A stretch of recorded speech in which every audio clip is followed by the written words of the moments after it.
Hello friends, welcome to another video. Today we are going full circle on this one because we are going to actually be repainting the photograph or the painting that I did for my very first YouTube video. I did this one in vacant shadows and now we are going to be trying this technique in speed painting.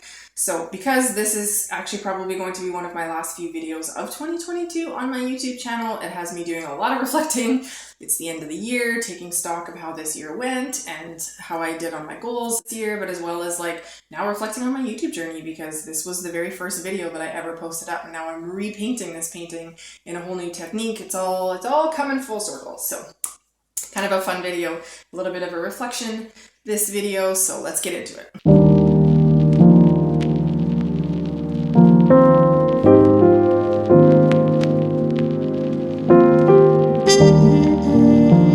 Thinking about my art journey, I feel like I've come a long way and I'm really excited that I feel like in this technique, the speed painting, layering, glazing kind of technique, I feel like things are finally starting to click a little bit in my head. I feel like I'm finally able to like categorize a little bit better about what goes into each stage and where the painting needs to be at the end of each stage in order to like get the most out of the next one. So that's kind of fun. I feel like my brain's finally sorting some stuff out. So that's very exciting. Yeah, I didn't quite get as far this year as I kind of hoped to. I was hoping to be done with this speed painting glazing technique by the end of 2022, but that's okay. It's okay. We're doing good. So I'm hoping to be done the end of it. Hopefully now going to be in the next quarter, probably March, April is my new goal for that. I'm hoping now that there's some momentum and I feel like things are starting to click. I've picked up a little bit of speed and I've been painting more than one painting at a time. So I think that's really been helping. So end of the first quarter of the new year, 2023, that we're going to be moving on to a new technique. So I'm very excited about that. I think because this one was actually my first YouTube video as well, like the very first video I put out there, which I was so nervous and scared to do, and I didn't really know what I was doing, and it was very exciting but very nerve-wracking, and I had no idea what was going to happen. It's got me reflecting a lot about my YouTube journey as a whole. A lot goes into creating videos here on YouTube. I think I was very naive when I first started because I thought, well, I'm painting already, I might as well just set up my camera and create simple time lapses. Like it's like a little bit of a byproduct of what I'm already doing. It's so simple, no problem. Nope. I got schooled on that one for sure. I was surprised how much filming and documenting my process changed my painting process and changed the way I paint. And some ways in good ways and sometimes not so much. I recently have been a lot more organized with how I paint now, which has helped my painting process in general. I used to skip all over the canvas, you know, I'd be working on one object and then I'd see something that I'd forgotten the other one, so I'd go back and I'd fix it up and things like that. And I feel like as I've been trying to edit my video, it's like, no, this is a lot easier if I just paint one thing at a time and paint it to the stage that I need it to, and it creates better flow in my time lapses and it makes it more succinct. So thinking about that way, like the back end of it, has actually helped me to be more organized in the actual painting process of it, which is actually just the way I'm supposed to be painting anyway, so that's a good thing, that's a positive. As well, having to think about like, is my head in the way, is my arm in the way while I'm painting, rather than thinking, is this the best way to get the best angle or edge that I'm looking for?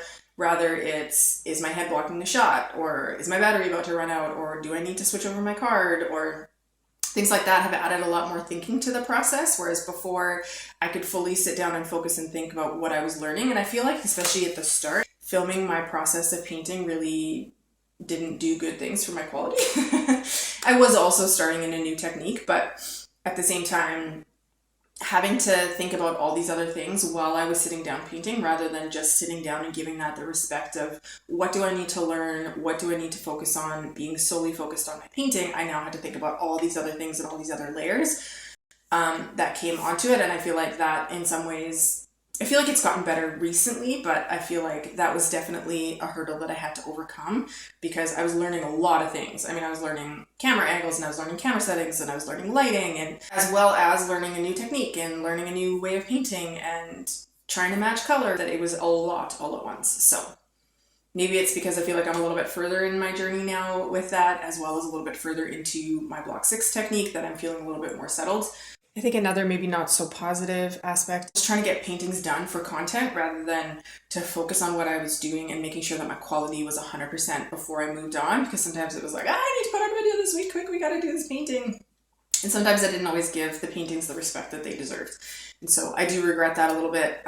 I feel like I really had to learn to let go of the analytics and the view count, the sub numbers, because if I focus on that as a motivator, I stop creating the work that I'm passionate about, and that makes me really sad and makes me demotivated, and I don't want to continue. And so I feel like I had to let that go, and hopefully I'm hoping to do better with that for sure in 2023.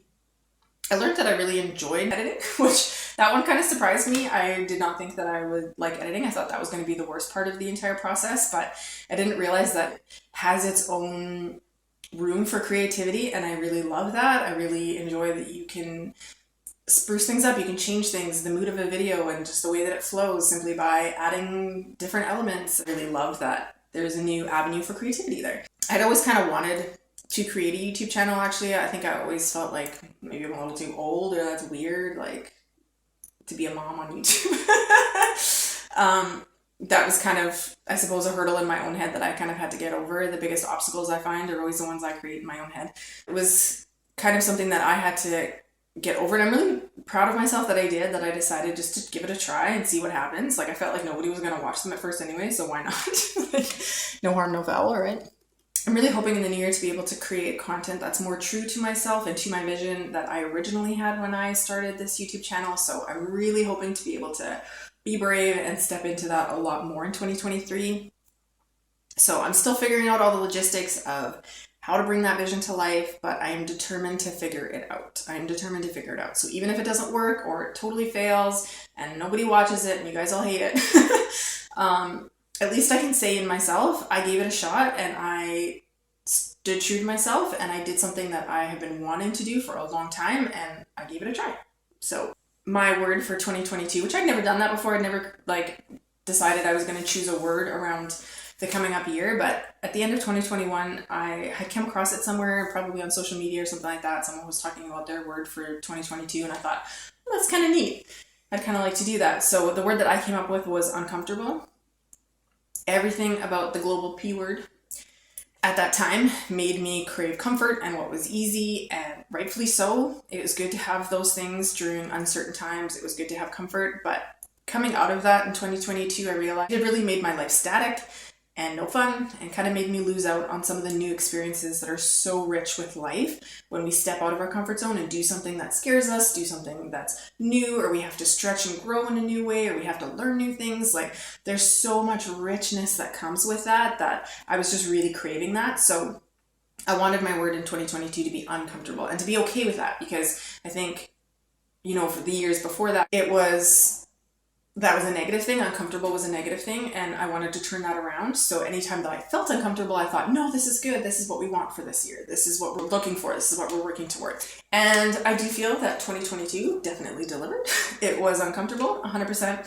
Sometimes it was very hard and very jarring. A lot happened in 2022. We sold our house and bought a new house and moved to an entirely new town. My kids had to start new schools. My husband and I both started new careers. It was a lot. It was a lot of change, but it was good. It was good change. And we're so very thankful that we got uncomfortable and did make those changes. I think for 2023, I think my new word is going to be brave. Brave and bold. Kind of mush those all together if I can. I feel like I've always been a little bit shaky when it comes to standing on my own 2 feet. When it comes to my own ideas, I feel like I need others to initiate it, or maybe that I'm waiting for others to grab a hold of my vision and run with it, so then I can just be like, oh yeah, okay, good, someone else took it on, let's go follow them, kind of thing. Or just needing someone else to validate that my ideas are good or that they're interesting. And feeling the need to understand that no one else is going to come along and be like, hey, that's a really cool idea, let's run with it. I'm going to stand on my own ideas and say that I think they're good and valid. Then I need to be the one to be my own cheerleader and to say, okay, then it's up to us. To quote my girl Taylor, you're on your own, kid. To be okay with that, though, to see that's not a negative thing necessarily. I want to see art created in this way, and I have a way to do it. I have the art skills and I have a YouTube channel and I've been learning all this stuff. Let's do this. Let's do it. Let's do it. We can do this. We can be brave and we can be bold and we can do it. Part of putting this out here and creating this video and talking about vision and talking about my word of the year and stuff like that is a little bit about holding myself accountable and putting it out there, so that I've talked about it, now I have to do it. And I think that helps to motivate me. I found myself really resonating with The little bunny that I painted in my last painting, I actually have it up on the wall if you can see. You know, here was this little bunny and it was just trying so hard and the cape was heavy and it's big and it's kind of weighing it down, but yet just trying so hard, just being so brave and being a little superhero, you know.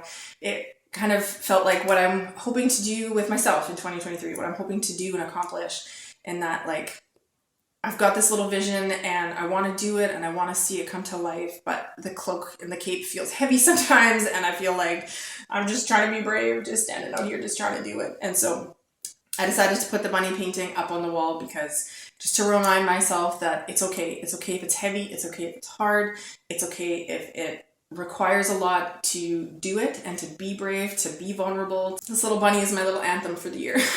So that's why I put it up on the wall. Replaced one of my splatters. I think I'm going to have to replace the other one because I don't feel like it quite goes together, but we'll figure it out. It's going to come together. Don't worry about that. Anyways, so yeah, hoping in the new year to start to create some new type of content. Don't worry, it's still going to be art related. I am an artist through and through. It is in me to have to create. If I don't create on the canvas, I create in other ways. It's just a part of who I am. There will be art, but just hopefully art with more of a purpose.